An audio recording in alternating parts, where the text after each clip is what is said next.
Hello, students. This is a class for BA Part First, and we will be studying an essay by William Hazlitt on the feelings of immortality in youth. Before going into the essay, let us talk about William Hazlitt. Hazlitt is very famous for his essays, and when he was formulating his career, he tried many things. He prepared himself for ministry. Then he tried his hand at being a painter. But later on, under the influence of Coleridge, he became a writer. And he was a close associate. He has a close friendship with Charles Lamb. And finally, he established himself as a journalist, as a parliamentary reporter, a critic, literary critic, and essayist.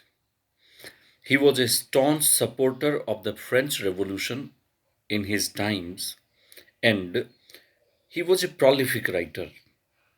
And his critical essays have variety of subjects, and they include lectures on English philosophy, characters of Shakespeare's plays. You should remember that Hazlitt is known for his critique on Shakespeare, lectures on the English poets, lectures on the English comic writers, political essays, and table talk. Life of Napoleon, although it was not favored very much, and he wrote history of English literature also. If we come to the present essay, this essay talks about the notions or the feelings of immortality in youth. Uh, Generally, the young people hardly think of death. They do not, they are unmindful of death. And this essay, in a very thought provoking manner, brings out this fact. And uh, this essay is also remarkable for its long sentences, and they are quite difficult sometimes for the students. In the opening part of the essay, there is a reference to a saying made by the essayist's brother, John, John Hazlitt, who was who said, "No young man believes he shall ever die." Hazlitt said, "To be young is to be as one of the immortals. But the problem is, half the life, that is to say, when you are young, your youth is spent freely, but the later half, that is to say, when you become old, when you are conscious that you will die, the life is divided in these two parts. Our hopes and wishes keep us young, but their loss, when they are not fulfilled, they make us think in a very different manner. For the youth, the words like old age and death are meaningless, and they feel that they can go on forever and ever with such feelings. And the essayist says, we do not foresee, we do not uh, understand that we do not foresee from any present signs how we shall be left behind in the race, decline into old age, and drop into the grave. With the feeling of immortality कि हम तो कभी मरने वाले नहीं हैं, हम अमर रहेंगे, ऐसी फीलिंग के साथ हम हमेशा यंग रहेंगे, because young people can never understand the trauma of old people, कि किन पेन से गुजरना होता है, किन वीकनेसेस से गुजरना होता है. They generally do not imagine of that. So with the feelings of almost being immortal, the youth identify themselves with nature. The desires and joy keep the youth so much absorbed that the thoughts of death do not enter into their minds. present objects and the activities keep their minds filled with them. The slow approaches of old age start changing our thoughts. Even the idea of death strengthens the enjoyment of life to the young instead of dwindling their confidence, instead of weakening their confidence. The thought of old age approaches when the flowers of love, hope, and joy start withering. The young have no thought of death because they have their sweet entanglements.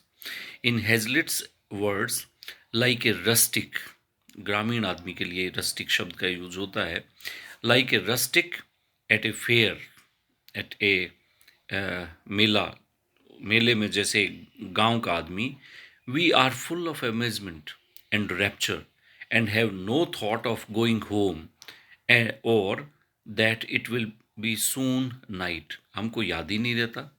We and nature are decidedly one and have interdependence upon each other. Observation of a number of activities in society and nature show us that even great things come to fall in a moment, like a juggler's trick. Juggler कहते हैं जादू, वो बाजीगर जो होता है, वो अपनी tricks से जैसे पता ही नहीं चलने देता वैसे. The phenomena of all to nothing shocks us, and transition of thought starts from immortality to death. Our earlier illusion that art is long and life should also be likewise proves false. Time may not allow us to finish the task we have undertaken. The principle of decay is actually a truth. We have to accept that. When reality is learnt, we feel annoyed at the slow progress of time. It is human nature that when youth starts turning into old age, we think of the welfare of the posterity, that is to say, our coming generations. When we grow old, the value of time is realized and all things become vapid, nearest. The world appears a false show only when we become old.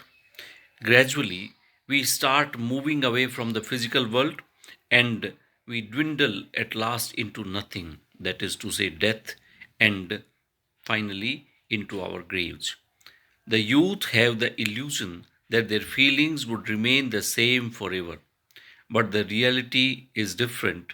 Reality forces them with an entirely different face. Our hopes and desires vanish, and they leave us to live in old age.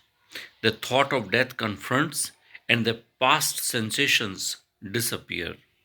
The essayist William Hazlitt sometimes at some places digresses from the main theme, but he writes in a very fascinating manner. And as a concluding remark, we can say that this essay, which is written actually in simple style, although there are long sentences, but the style is simple, this is very appealing to the readers, and it not only gives instructions but it delights us also, and it confronts us with a truth which even the young people should understand, they should agree, and they should realize. So that was it, dear students. If you find any kind of difficulty in understanding of this essay, you can WhatsApp your queries to me. You already have my number in the WhatsApp group. Thank you very much. That's all for today.